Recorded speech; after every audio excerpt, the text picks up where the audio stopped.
Hi, I'm Bridget from Sydney Fish Market, and today we're going to be talking about octopus. So, octopus. This is your baby octopus, but interchangeable in these recipes. You can use a cuttlefish. You can also use your squid. Now remember, calamari is a type of squid, but not all squid are calamari. So if a shop's got it as a calamari, it will tell you on the label probably, and how you can tell is because of the long flaps. All of these are interchangeable in an octopus recipe.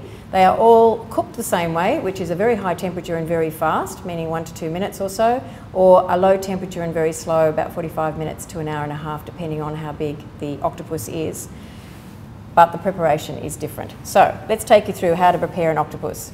First of all though, have a look at these curled legs. I've got 2 here, so I'll show you both of them. Sometimes you'll buy octopus with curled legs. The reason they're curled legs as opposed to the ones that just dangle straight down is that they've been tenderised.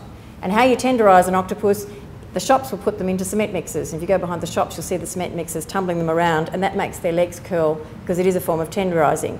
If you don't have a cement mixer at home, the other things that you can do is you can marinate it, milk, yogurt, kiwi fruit or papaya. They all have an enzyme in them that will actually help tenderise. You can put it into lemon or lime juice, but not for too long, or it'll start to cook the seafood and you'll see the flesh changing to white. You can put it into milk or yogurt for about 2 to 4 hours. That would also tenderise it. Otherwise, you can chop your octopus up and pour boiling water over it and leave it for 1 to 2 minutes, then go straight into your marinating and your cooking. It's a 2-step process, and it is a form of tenderising the octopus because there's nothing worse than chewy octopus. And if all else fails, chop your octopus up and just hit it with a meat mallet. So let's prepare it first.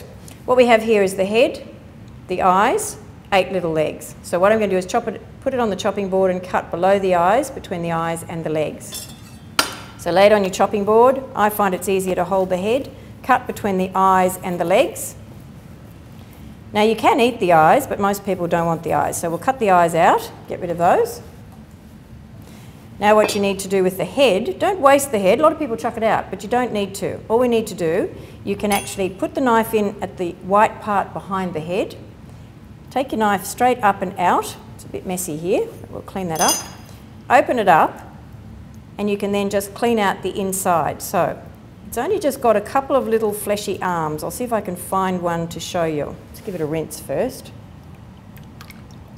just so you can see what's happening. If you get the black ink breaking, that's just its natural defence mechanism, that it puts the ink into the water to get away from its enemies. The brown part is because I've cut through some of the guts. Okay, there's a little fleshy arm. Just break through the little fleshy arm. You can see there's another little fleshy arm there. That's all we need to do, just break that little fleshy arm because that's what's holding the guts in. There are about 3 of those. Just pull all the guts out, and then we can just give it a wash. So we'll just give it another quick rinse. All right, peeling. Turn it over, grab hold of the skin. If it's a bit tricky like this, you can use a damp cloth or you can use a little bit of salt on your fingers. That will just give it a bit of grip. And then you just separate the skin from the flesh. Here we go. So you can actually eat the skin, but it's a bit chewy if you leave it on, so I think most people like to take it off. All right, let's just clean this up.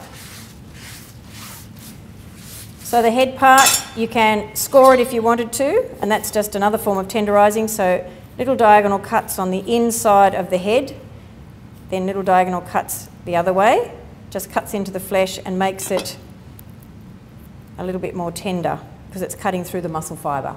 So it is a form of tenderising. Little diagonal cuts this way. Okay, they can be like that. Now the legs. Most people like to eat the legs, even if they don't eat the head. What we need to do is take the beak out. You can go top to bottom or bottom to top, it doesn't matter.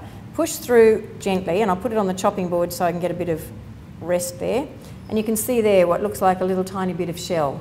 Just push that through, grab hold of the whole piece there, and take it out. Now the legs, you can cook them whole, but this one's actually a little bit bigger, so I think what I do is cut this into bite-sized pieces. So each leg on its own. And it is much easier, particularly if the legs are curled, to separate the legs and cut from the outside in towards the middle. If you go the other way, you tend to cut the ends of the legs off. So I just find it's a little bit easier doing it this way. But if you cut those into bite-sized pieces, that just means they'll be nice and crunchy on the barbecue or in the fry pan. So very quick cooking. They cook only for a couple of minutes. As soon as the flesh is white, they're done. So give it a go.